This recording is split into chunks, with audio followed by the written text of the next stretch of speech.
I have an under vezel. More than likely you might hear this sound from the brake pedal.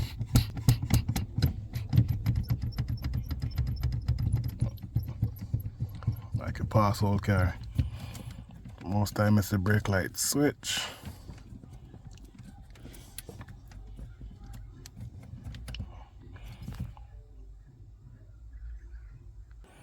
This will be the culprit majority of the time. This is the brake light switch.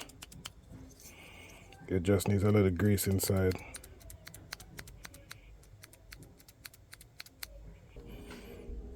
So when you open the brake light switch, you're gonna see this. This is what's making the noise.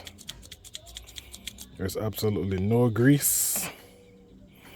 Well, there's a little bit right there. So it's dry, that's why it's squeaking and making all that noise. Add some grease.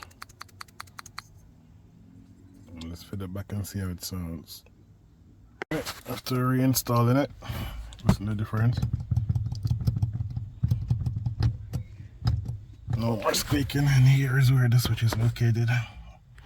It's that blue and white switch. Easy to reach.